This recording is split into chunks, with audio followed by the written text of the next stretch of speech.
Hello everyone, welcome back to Ayumilove channel for another Awaken QSR content. So how are you guys doing? Have you guys completed your Void Tower Hut floor 1 to 100?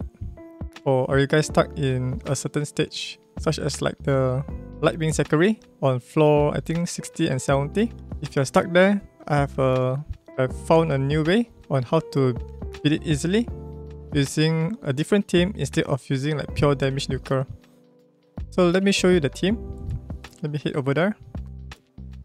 So for Void Tower Heart, I think for floor 60, we will encounter the Light Nicholas, Blackhorn, Cece, as well as Lightwing Zachary.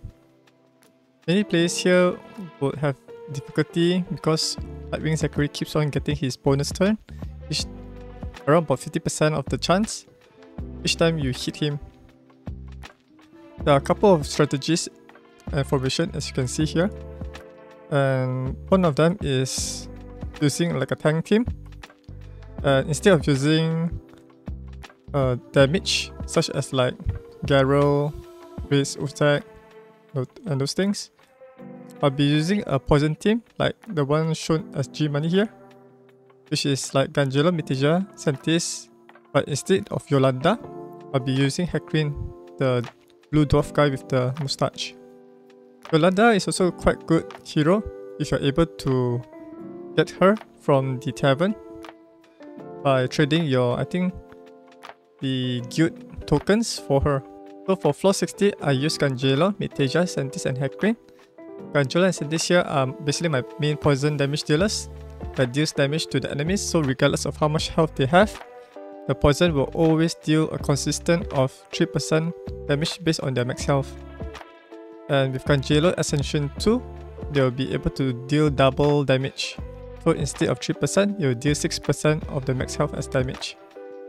If you do not have a Gangelo Ascended, you will deal around about 50% more poison damage only. And for Mytheasia, she's here as the reviver in case your heroes get killed by the enemy. She's the only hero in the game that has the revive ability. So you can keep on reviving them in case they get killed. And she also has the ability to cleanse away any negative effect as well as to kill them. And finally, I have Hakrin on my team. He's here to provide additional defense based from his trait.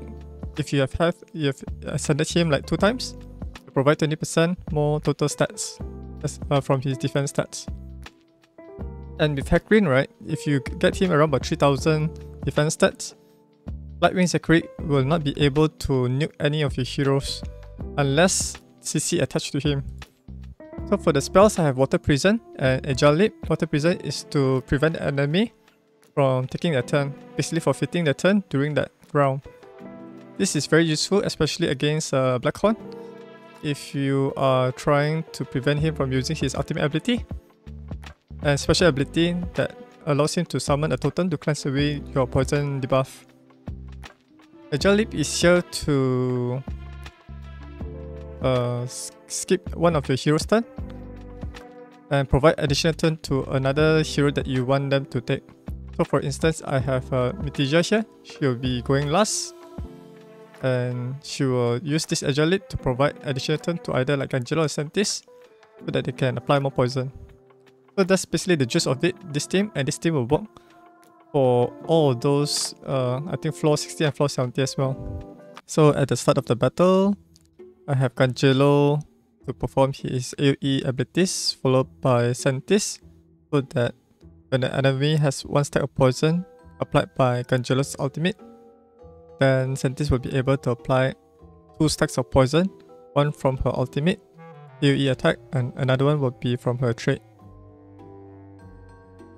So at the first 2 waves in Void Tower Hut 60, you'll need to quickly ramp up Hakrin's increased max health up, so that by the time when you reach wave 3, where the main enemy is there, your heroes will have at least around about 30% additional max health to tank Lightwing Zachary's ultimate attack.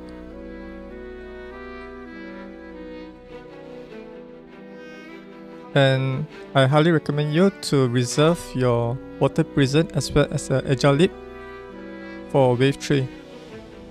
And you'll need to use the Water Prison and Angelic depending on the situation.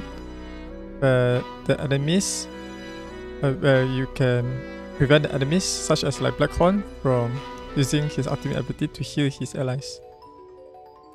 So currently for this wave 2, I'm just basically reserving my spells and just quickly attacking the enemies here. Hakrin is quite useful in this first 2 waves because of his trait that provides additional 20% defense stats. So that's why you notice that my heroes does not take much damage. If you replace Hakrin with Yolanda, you might feel quite difficult to tank damage from the first 2 wave. Alright, we are now on wave 3. The main target priority would be Blackhorn, Lightwing Zachary, Light Nicholas, and then Cece. So currently what I'm doing right now is to stack a high amount of poison on Blackhorn. And I'll also use Agile Leap during Mytheasia turn and provide those extra turn to Santis to apply 2 more stack of poison. Whenever Lightwing Zachary performs his ultimate ability, use Mythesia's healing ability on those heroes. Because once those hero is killed by Lightwing Zachary, it's really difficult to get them up back because they also lose the increased max health up buff placed by Hakrin.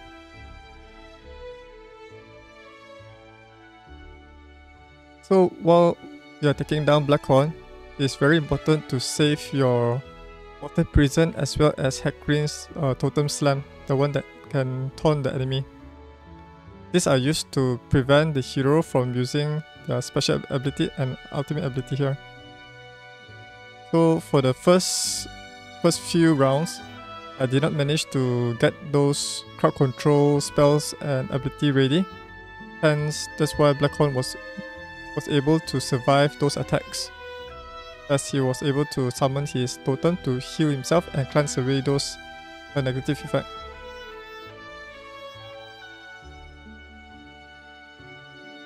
So currently I'm waiting for Cece to reattach back to someone else rather other than Blackhorn. If she attached to Blackhorn, then we'll need to wait for her to deattach back. This is the worst case scenario, where Cece attached to Blackhorn. So if this happens, you need to target someone else other than Lightwing Zachary. The next best option would be Light Nicholas. I misclicked the Water Prison spell on Blackhorn, so I accidentally applied the Water Prison on Light Nicholas instead, which is a bad move there. So I'm just wasting a few rounds here to apply poison on Lightwing Zachary and Light Nicholas. So reserve Hakrin's taunt ability here and Agile Leap.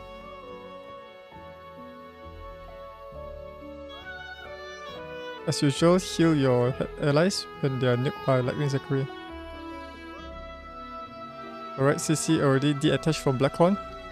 We'll just use a few basic attacks on Blackhorn first. Usually the poisons.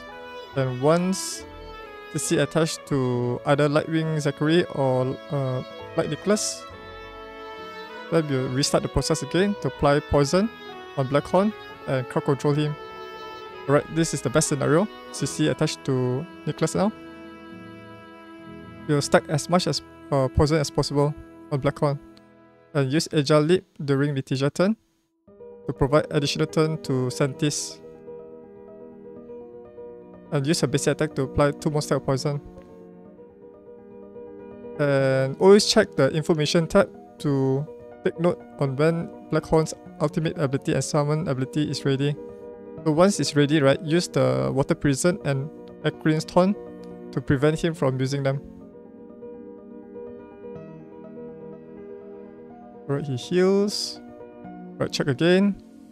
Alright, so Blackhorn's summon totem will be ready, so we'll use Water Prison on him now. Alright, then keep on stacking more and more poison. And you can use the Void Incursion to transfer those debuffs to someone else as well. The best time to transfer the poison is during when Lightwing Zachary does not have this immune buff, which prevents him from taking any poison.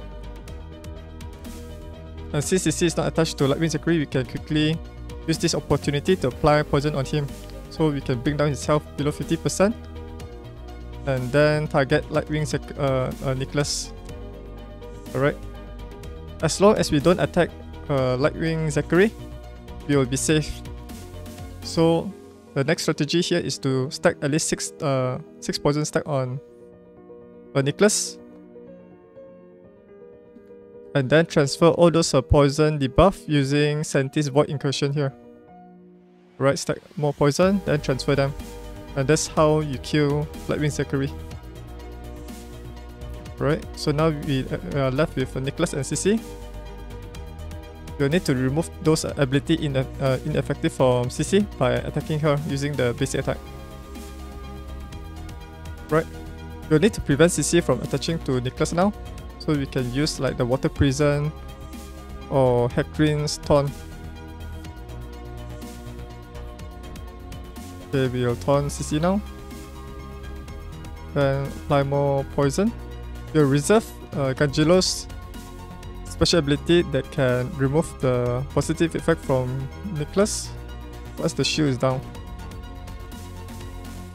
Okay, so we'll stun Cece again to prevent her from attaching. And use Gangelo's special ability to remove those positive effects. And that's how I clear Void Tower Hut with this poison team: Mytheasia, Gangelo, Santis, and Hakrin. If you found your heroes keep on missing their poison, you'll need to increase their focus stats. So Cece has the ability to heal herself, so it will still be a struggle here. And we'll just need to keep on stacking high amount of poison on her and increase the poison debuff duration using Santis' ultimate ability here. After this battle, I'll show you how I gear each hero and what are the stats that you need to achieve to tackle this Void Tower Hut rotation where they have this additional 70% resistance. So let's check the battle report. These are the damage done, damage taken, and the healing. So let's collect or claim our rewards. We have 1 Advanced Summoning Crystal, 150 diamonds, and 1 foodie. So here are the other players' strategies and formation. Mostly they are using an attack team with some crowd controllers such as Luna Melissa. And there's one player here who also used the same team as mine, which is a poison team. But instead of Hakrin, he uses Yolanda. So let's check Gangelo. Here are his total stats. Close to 25,000 health, 1,400 defense, 182 speed, and around about 132% focus. With the current Void Tower Hut rotation, the enemies has the rune mark for additional 70% resistance and on top of their base resistance of 60 to 70%. So that makes it around about 140% resistance, and that's an 8% chance for your poison to be resisted by the enemy. And he's geared in a revival set to heal himself each time he takes his turn. So let me quickly go through the equipment. Just basically a health ring, a health necklace, health ring, and a speed boots. Let's primarily focus on health, defense, focus, and speed. And for the next hero, Mytheasia, basically you will need to focus on her health, defense, and just some resistance and speed. She has 24,000 health and 1,600 defense. And she's also geared in a revival set. And she just has like health necklace, health ring, and health boots. Then moving on to the third hero, we have Santis.